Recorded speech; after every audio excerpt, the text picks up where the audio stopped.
9 ranked teams are on the road against unranked teams this weekend, including a pair of SEC squads who might be in trouble.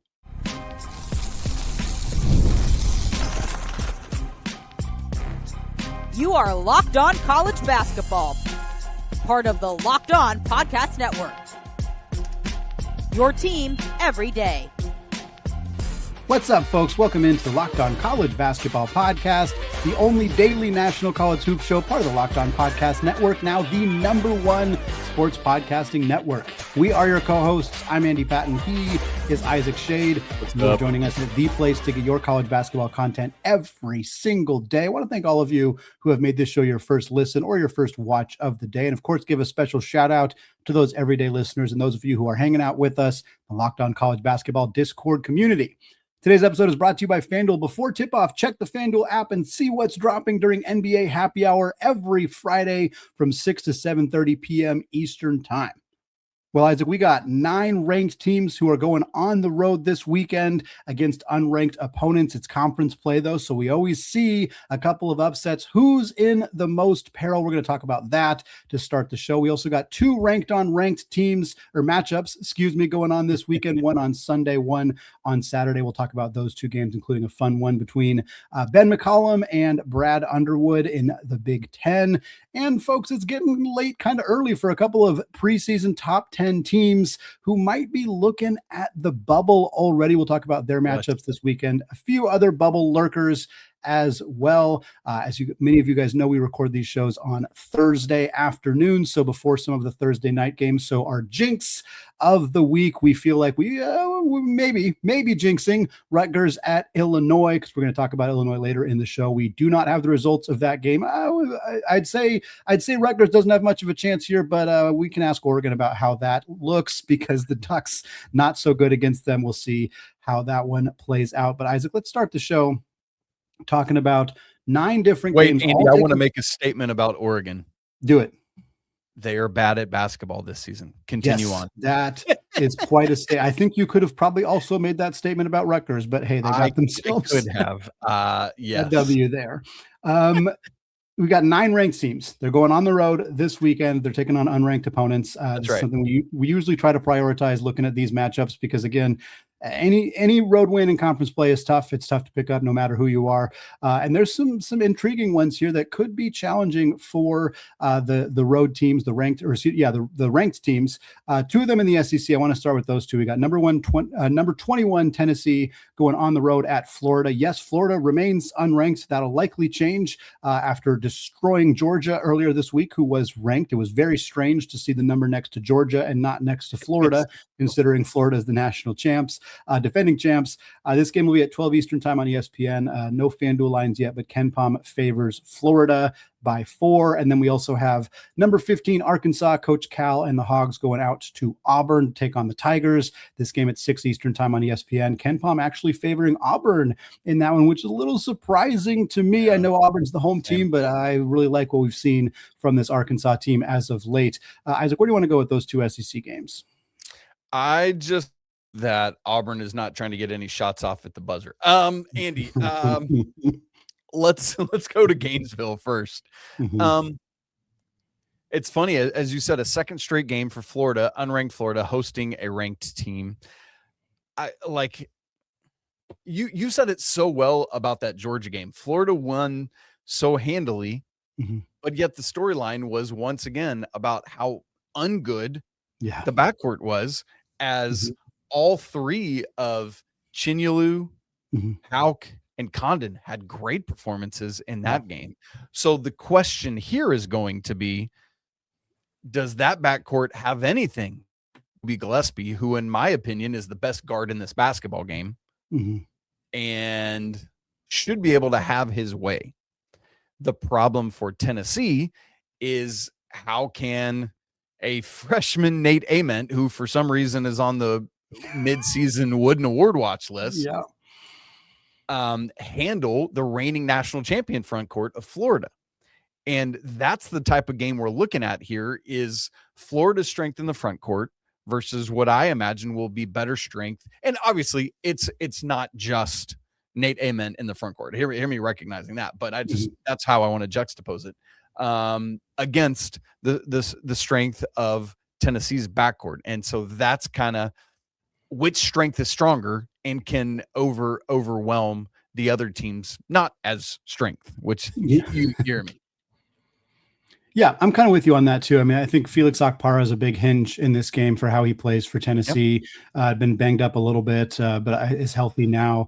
He's been a very consistent player over his entire career, which started at Ohio State and last couple of years with the Vols. But again, even between Amen and Okpara, like, you got to deal with a load in Condon and Chinyelu and Hauk, of course, playing more at the 3, and then you have Handlockton off the bench. I mean, there's just so much in that front court, and you know, we were intrigued to see what Georgia was going to look like, and then Samto Cyril took himself out of that game, and that pretty much just was curtains for the Bulldogs in that one. They didn't have much of a chance. But yeah, I think the backcourt matchup's intriguing as well. Jacoby Gillespie, certainly one of the most well-rounded guards in this conference, if not right at the top, you know, in the entire league for what he's able to bring defensively and offensively. And we just haven't seen Florida's guards. I mean, even in the game against Georgia that they win handily, they score 96 points. The guards didn't play very well. Like it's been such a consistent problem for Todd Golden's team, and does not appear to be.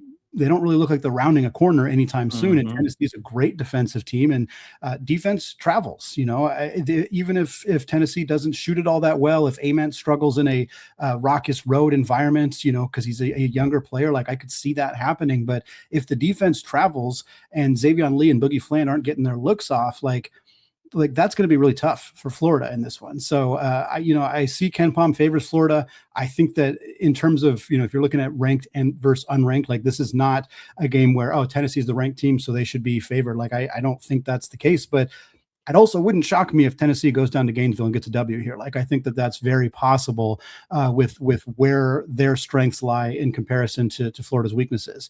And then looking at the other SEC game, Andy, let me say one quick other thing about this basketball game and then move us right along. But this is just, I love it when things like this happen. One of the other linchpins of this game is which team can finish defensive possessions with a rebound. Here's why. The Tennessee Volunteers are number 1 in the nation in offensive rebound percentage. Florida, number 2 in the nation in offensive rebound percentage. You've got the top 2 teams in offensive rebound percentage in the nation. So again, which team can limit second chance opportunities is going to have a leg up here. Carry on. Let's move to Auburn. I apologize. No, that's great. That's a great note. Yeah, the Arkansas-Auburn game is going to be super fun. This game at 6 Eastern time on ESPN on Saturday. Again, KenPom favoring Auburn by 1.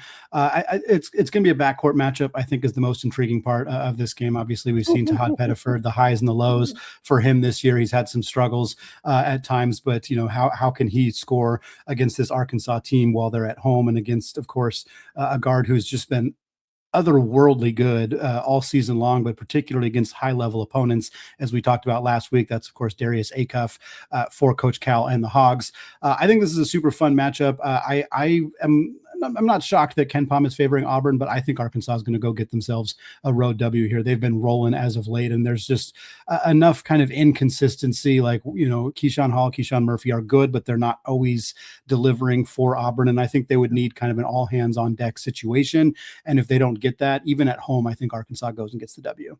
I'm right with you, Andy. I think Florida is the game of these two that wins at home. Arkansas is going to go win on the road. We always see these Coach Cal teams just really start finding their way as we get further into the season. Arkansas goes to the Plains and gets a win. Andy, let's move to the Big Ten and to Bloomington, Indiana, where Nebraska is number 10 in the nation. They continue to kind of validate what they've been able to do. Obviously, they had that win over Illinois. They beat Wisconsin, Michigan State, Ohio State, and so they've done it now. Not only are they 15-0, they're 4-0 in the Big Ten. But man, Assembly Hall is a very difficult place to go play. Now, Indiana, by the way, needs some signature wins. And what a great signature win this one would be for the first one of the Darren DeVries era. Andy, what do you expect out of this game? Yeah, Indiana's a little desperate. They need a W. They can't afford to lose a home game in conference play like this. I think they're the team that's more desperate, that's got more to lose. But the pressure starts to mount every game you go by where you still have a 0 in the loss column. And so you know, it'll be interesting to see how Nebraska continues to respond to that. I know you see a lot of teams start pressing, and there's always kind of that conversation that people have of like, hey, would it be better if we just lost a game so we could just kind of get that monkey off our back and start focusing on our real goal of making a deep run, or in Nebraska's case, just winning a dang game in the NCAA tournament, which they've never won before. That's so wild every time you hear it. It's so wild. I doubt that this is not something that any of the players are concerned about, but I also think it's kind of noteworthy that the last team to go undefeated ever is Indiana. And so like you'd really like to end a team's chance of trying to break your record too. Again, the players for Indiana none of them were even remotely close to being alive when that happened. No. So I don't know that it matters much to them, but certainly an interesting wrinkle in this game. I have picked against Nebraska too many times this year. I'm not going to do it again. I think Nebraska's going to go get a road W here. And then I think we might start having conversations about Indiana of like, hey, like, how confident are we that this team's even, going to go dancing? Like, I still think they're going to be in a decent spot, but this isn't a game you can lose if you want to convincingly have yourself in the field of 68. So a lot of pressure on both teams, but Nebraska's handled the pressure a lot better than Indiana this year. And yeah, same. Both Nebraska and now Vandy too. Now that Vandy has validated their stuff, I'm just going to pick in their favor literally every game until they tell me I shouldn't. Of the other 6 ranked teams at unranked teams, I don't see much. But hey, as you said earlier, it's conference play. It's January. Andy, I'll list the others. Tell me out of that if you think there's any others. I know we got to be short and keep going here. But number 22, Kansas at West Virginia. Darren Peterson watch continues to be on.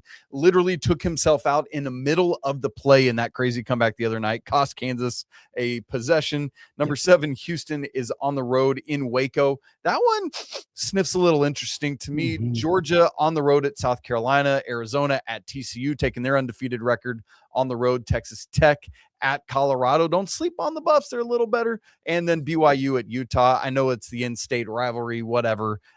Utah's not good. Andy, do any of those other homestanding unranked teams have a chance here? I think the closest ones to me are Baylor and West Virginia. I think Baylor because they have played Houston well historically, and they've kind of been playing better as of late. I still think Houston's the better team, and I think they are going to win that one, but that should be a fun game, even if I think the Cougs do end up winning it. And then West Virginia for the simple fact that Kansas is very inconsistent, and Morgantown's a tough place to play. I don't really love this West Virginia roster. I don't think they're as talented as Kansas, whether they have Peterson or not.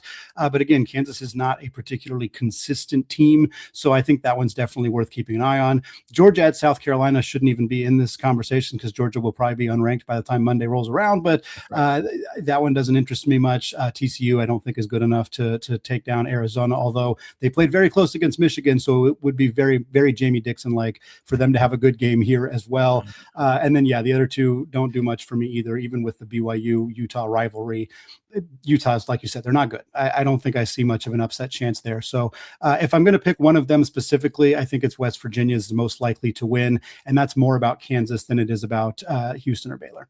I am curious to see how TCU responds to absolutely blowing that lead against Kansas earlier this week. Andy, we do have 2 ranked games this weekend, including Ben McCollum in Iowa hosting Brad Underwood and the Eastern European squad from Illinois. We'll look at those and several others coming up here in just a second.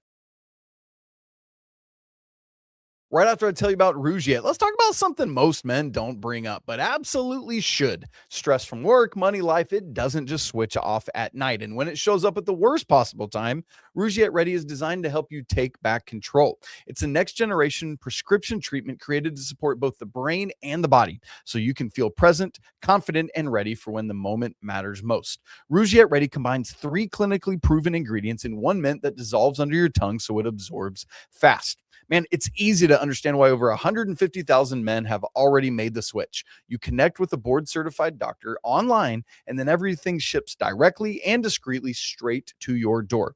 Most men are ready in about 15 minutes, so you can stay present, confident, and in control for when the moment is right. So maybe you've been thinking about taking the next step. Well, now's the time. Head to Rougiet.com/lockedon. Again, that's RUGIET.com/lockedoncollege to get 15% off your order for a limited time. Rougiet Ready. Feel present, feel confident, feel ready. Thanks for making Locked On College Basketball your first listen or watch of the day. Thanks for making Locked On the #1 sports podcast network out there. It is truly because of all of you that tune in, listen, engage, all of that. Massive thanks. And if that's you, you got to check out our brand new Everydayers Club. It's a 2-tier subscription opportunity where you can get next level perks with the show. Check it out in the show notes, lockedoncollegebasketball.supercast.com. Andy, we do have 2 ranked games coming up this weekend. Number 24, SMU, similar to Georgia, probably won't be ranked when next week. Well, I tell you what, if they win this game, they will be. But after falling at Clemson on Wednesday evening, they're at number 6, Duke, tomorrow, Saturday, 2 Eastern on ESPN. But the game that's probably the more interesting of the two, Andy, is number 16, Illinois, is on the road at number 19, Iowa. This one's on Sunday, noon Eastern on Fox. Andy, as you said earlier, we are recording this one before Rutgers and Illinois play on Thursday night. So hopefully we have not jinxed Illinois as we are wont to do with the show. Andy, I know people look at this like, it's a game between 2 teams in the teens. Both of these teams are really intriguing to me. I think Iowa is doing more in season 1 than we maybe expected for Ben McCollum and Bennett Stirtz. Although why would we ever doubt these guys? They just keep winning. And Illinois, in some ways, has all this talent, but still kind of trying to find themselves. Which team do you think puts it all together here in Iowa City? Yeah, it's going to be a fun game. It's 2 top 20 defenses in the country, according to Ken Pom. Illinois is at 20, Iowa is at 18, and then 2 top 30 offenses. But there is a big difference there. Illinois is actually 3rd in adjusted offensive efficiency, whereas Iowa is 30th. So still very good offensive teams. But again, Illinois is the better offensive team. So I think that's probably where the advantage comes from. But again, that's sort of mitigated by being on the road. Like we talked about, defense travels, but offense doesn't always travel. And so I think it'll be, this Illinois team has been inconsistent at times. We've seen some of these, the younger players really pop at times. David Merkovich has had some great games. He's had some games where he vanishes entirely. And so true. I think that's where, you need that consistency. Meanwhile, on the other side of things, Bennett Stirtz is great. I mean, he is phenomenal. Like you said, why are we doubting him or McCollum? Like, these guys are winners. They're consistently excellent at every stop. And that has been the case. But for Iowa, we've seen all too often in their struggles this year, not enough of a supporting cast. The other players are not stepping up consistently enough for Iowa. I will tell you right now, while I like Bennett Stirtz and I like this Iowa team, and I think that Ben McCollum's doing a phenomenal job, Bennett Stirtz cannot beat Illinois by himself. This Illinois team, even against a good Iowa defense, will probably score 85 points, and Bennett Stirtz is not going to score 70. So he's going to need some teammates to step up and get some points and deliver really on both ends of the floor. And that would be the only thing that really trips me up. I think Illinois is a better team. I think they are a more well-rounded team. And I think that they have an advantage on a neutral floor. But I do think that the fact that Iowa's at home makes this very interesting to me. I think I'm going to lean Illinois. I'm kind of talking myself into it just because I think that they do have the more talent on the roster. But yeah, you need, you can't have a game where somebody like Merkovich disappears or the Ivasiches aren't there, or Stojakovic has one of his off night. Like, you need those guys delivering, because again, while we think Illinois can score a lot of points, Iowa can too, and they're gonna be scoring well at home. So I think it's gonna be like a 5-point game. I think it's gonna be a close game. I think it's gonna be probably one of the most fun games of the weekend, as you would expect, between 2 teams that are very close to each other in the rankings. But give me Illinois to go get what would be a very nice road W, but not a catastrophic loss for Iowa, even though you hate losing at home. But I think Illinois is going to get this one. And yeah, I'm with you. Illinois is going to win this basketball game. I think if it was in Champaign, I'd probably take it by 3 or 4 possessions. Because yes, as you said, it's on the road. I think it'll be Illinois by 3 or 4. And look, the funny thing is, for all the talk about the Eastern Bloc, you know who the leading scorer is for this team? I'm going to go ahead and assume, based on that it's probably Boswell. It is not. Oh, who? It's Keaton Wagler. Oh, of course. I should have thought. Yeah, I keep forgetting about Wagler, and I shouldn't. He's been so phenomenal this year. He's phenomenal. 15.4 points a game. And Andy, for all the talk about the Eastern Bloc, guess who's the second leading scorer on this team? Say Kylan Boswell again. Yeah, exactly. And so all of that offseason conversation, and that's, hear me, in no way sliding those. I'm just saying, you've got all that talent, and it's these two other dudes that are actually leading the way from a production standpoint, but you got 4 players averaging 13 or more points a game. That is wildly cool for Illinois. Great capability here. Ken Palm does favorite Illinois by 1 on the road. Andy and I are both going to roll with the Illini in a tight game. And Andy, that's bad news for Iowa, because right after this one, next Wednesday, they got to go to Purdue. Oof. Yuck. So there's that. Now, Andy, let's shift gears to the ACC, where number 24 SMU is at Duke again. This is Saturday afternoon. And Andy, for SMU, last Saturday, they had a great performance at home, just went wacky offensively, hitting all sorts of shots. Tougher road game on Wednesday night at Clemson, where they weren't able to score at the same level. Obviously, Duke has all this length and athleticism. Boopie Miller is phenomenal, but he is a short guard. Is he going to be able to get his against this Duke massive team?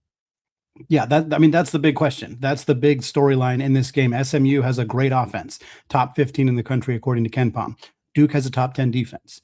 And that's the storyline is can SMU, can Boopie Miller in particular find ways to score against this Duke team and not just score, like not just get his. He might score 25 in this game. He might score 30 in this game. But again, you need the rest of that team to step up. That's because right. On the flip side of this, Duke's a phenomenal offensive team. I mean, they're also top 10 in adjusted offensive efficiency. And while the matchup between SMU's offense and Duke's defense is very close, it is much less close when you flip it. Duke's offense is top 10 nationally. SMU's defense is 76th currently, according to Ken Palm. That's the big difference. I don't think SMU's defense is good enough to slow down Cam Boozer, to slow down Isaiah Evans, to slow down Caleb Foster after he had a phenomenal performance in that second half against Louisville. Like, if he's playing like that, that's really problematic for SMU and frankly, pretty much everybody in the ACC. I think that this Duke team is too good offensively. They're at home. They're going to score a lot of points against a pretty mediocre SMU defense.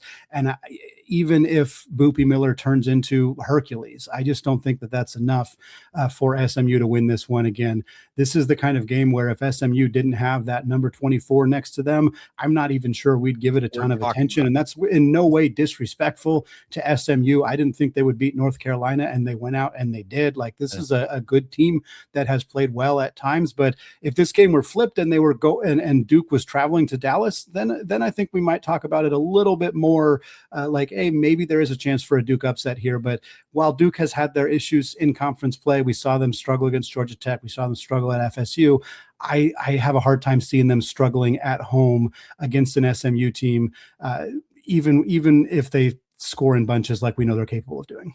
Yeah, Andy, one of the X factors to watch for SMU is Corey Washington, who again in that North Carolina blowout had like 23, literally goose egg on Wednesday night at Clemson. And there you go. There's the difference right there all alone. But the interesting thing for SMU is it's not just Boopie Miller. Jaron Pierre is himself an 18-point per game scorer. BJ Edwards, a really high-level scorer.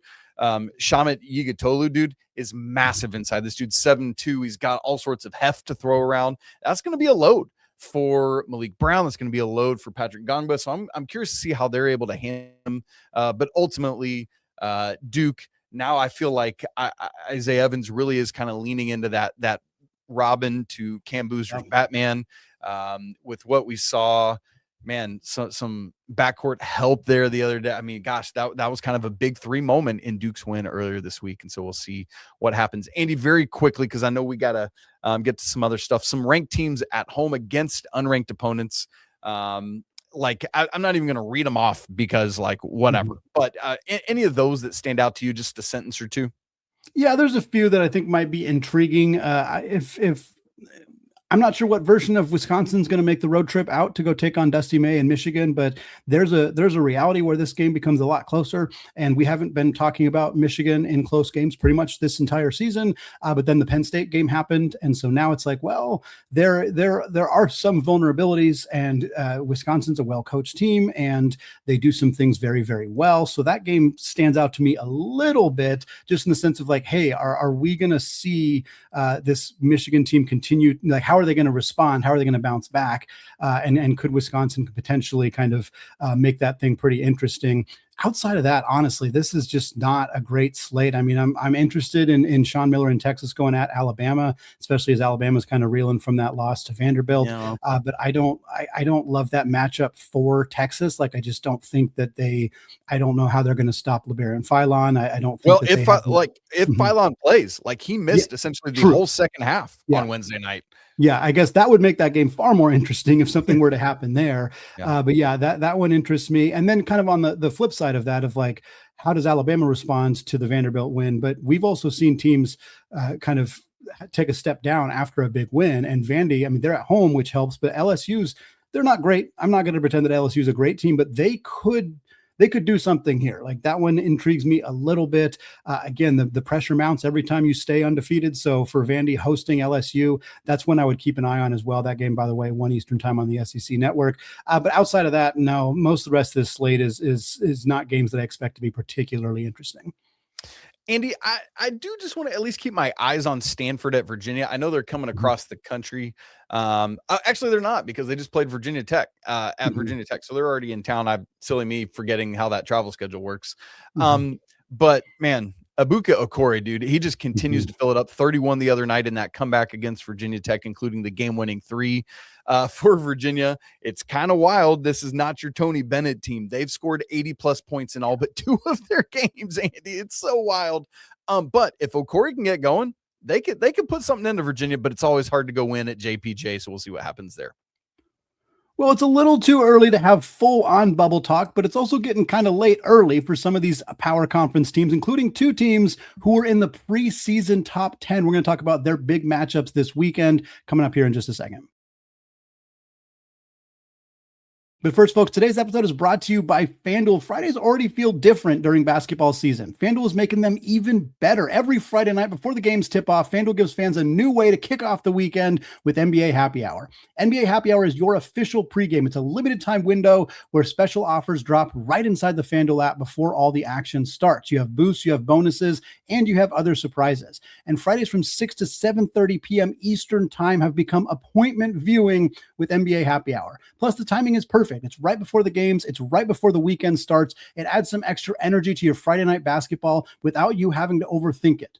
And I know it's a basketball show today, but tonight's college football playoff semifinal, Oregon versus Indiana, a rematch of their regular season game. The Hoosiers favored by 3.5. Still weird to talk about them as a football school, but that is the case. We'll see how that one plays out. So folks, before tip-off, check the FanDuel app and see what's dropping during NBA Happy Hour every Friday from 6 to 7:30 p.m. Eastern time. A little basketball, a little action, and a whole lot of Friday energy. That's NBA Happy Hour only on FanDuel, the official sportsbook partner of the NBA. All right, Isaac, closing out the show with a segment that we typically do, usually closer to late January, as we get closer to March Madness and the NCAA tournament and Selection Sunday, and kind of a sense of which teams are going to be on the bubble, which teams need to win in order to secure their spot in the NCAA tournament. And it's a little too early to have that conversation, but there are a couple of teams that have started to creep towards the, hey, instead of should they still be ranked? Should they still be, a top seed, whatever? We're starting to be like, is this team actually even going to make the NCAA tournament? And 2 of those teams started out the season in the top 10. One of them is St. John's. St. John's is going on the road at Creighton this weekend. That game is at 2 Eastern time on Saturday on FS1. The other is Kentucky, and most places don't have either of these teams like fully on the bubble. Joe Lunardi's recent update had both of them as a 9 seed. But they're trending in the wrong direction. And Kentucky, they're at home this weekend. They're hosting Mississippi State. You can't lose that game. Like, you cannot lose that game. This game will be at 8:30 Eastern time on the SEC network. Let's start with those 2 games, Isaac. St. John's needs a win, but they're at least going on the road. Kentucky just really desperately needs to avoid a loss here, hosting Mississippi State. What do you think? All right, Andy, I got 2 questions for you. Which of these teams do you think right now is ranked lower in the net? St. John's. I'll go with St. John's. St. John's is 31. Kentucky is 35. So close, but you're wrong. Here's my next question for you. Kentucky obviously just lost their SEC home opener, first time doing that since 12-13. They're also 0-2 in SEC play. Andy, when was the last time The Kentucky Wildcats started SEC play 0-3. Man,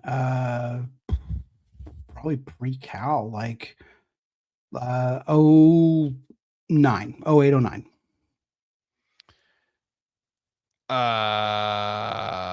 You know what? No, it's not 0809. It's before the Ken Palm era, and I haven't found it yet because I'm trying to look back.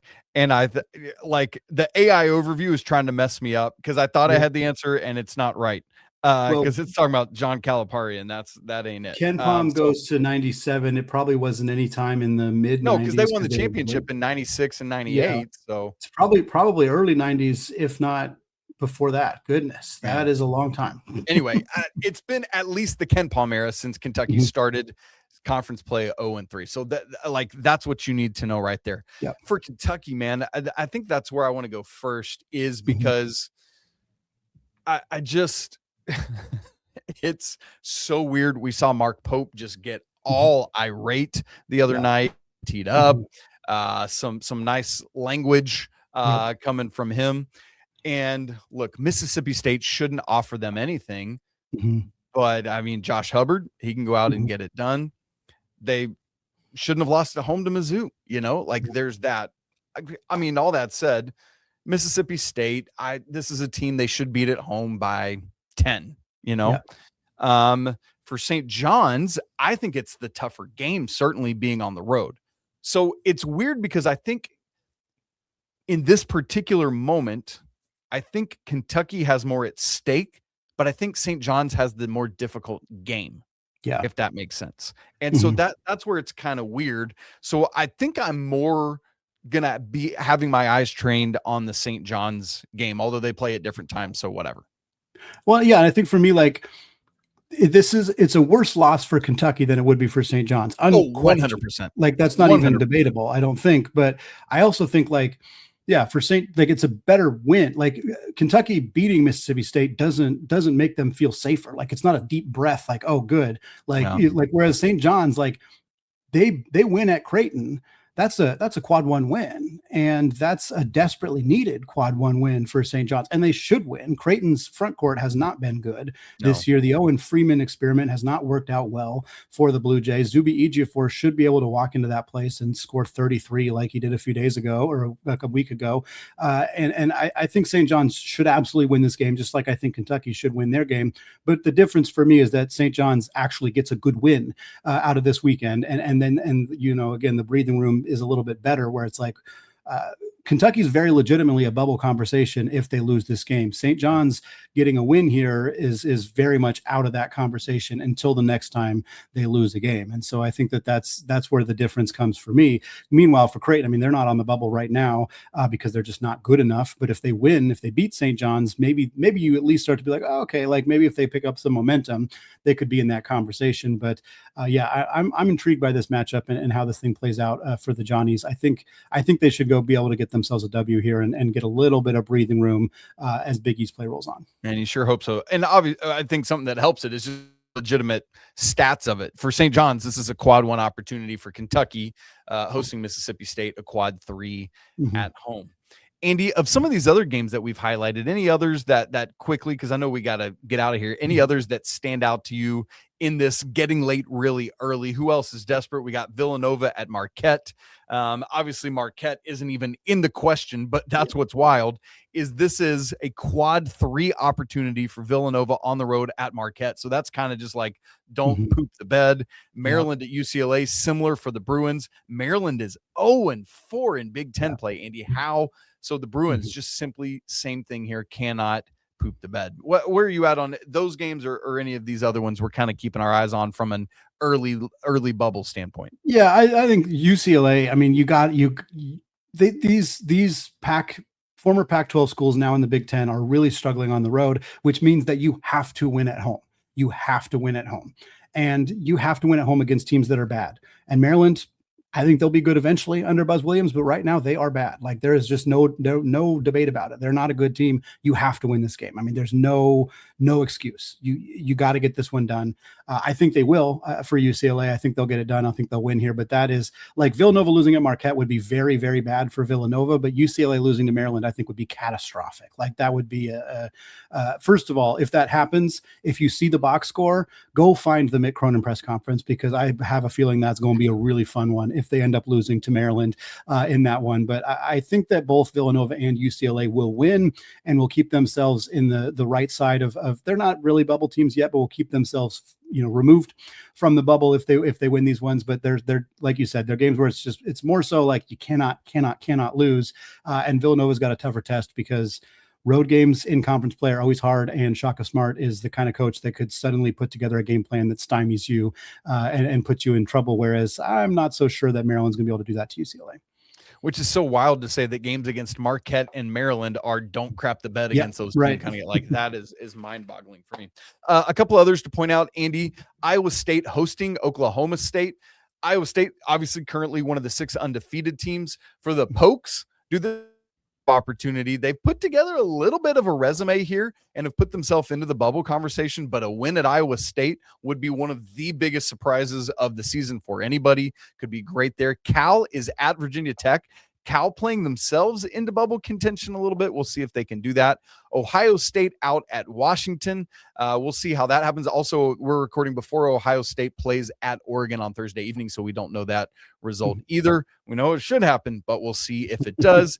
A very intriguing Mountain West game as well. Utah State seems to be the class of the conference this year, but Boise State reeling after a home loss to GCU. Man, what a win for Grand Canyon on Wednesday night. And we'll see if Boise can get back on the horse there, Andy. But there's a couple other bubble things to watch. And then another undefeated team in action tonight, the most off the radar one in some action. We got Miami of Ohio at Toledo tonight, 6 Eastern on CBS Sports Network. FanDuel has it. Red Hawks -1.5. We'll see if they can keep it rolling. But Ken Palm has it Toledo by 3, Andy. Yeah, I'm really excited to see how that one plays out. Obviously, Miami, Ohio, they've been not favored, at least by Ken Palm, the last couple of games in conference play. But yeah, I like similar to the conversation we had with Vandy and Nebraska, excuse me. I'm rolling with the Red Hawks until they prove otherwise. So give me Miami to win that one. Hope that's a really fun one tonight for you all to kind of give you a nice primer going into the weekend and some fun games as well. All right, you guys, thanks so much for being here with us on a Friday. Great to be together. Even though it's not the sexiest slate on paper, there's going to be some wildness that ensues this weekend. So buckle up for that. Can't wait to watch the second semifinal CFP game tonight and find out who the national championship is going to be. Should be a lot of fun there. If you haven't subscribed to the show on video and audio, now so you don't miss a second of Locked On College Basketball. If you haven't checked out the Everydayer Club link or the Locked On College Basketball Discord link, those are in the show notes. As always, apologies to the Lawyer family. Let's go Wild Popes. You need it. You need it. You need it. Cheers to McBruins. We'll talk again on Monday to unpack it all. But until then, peace.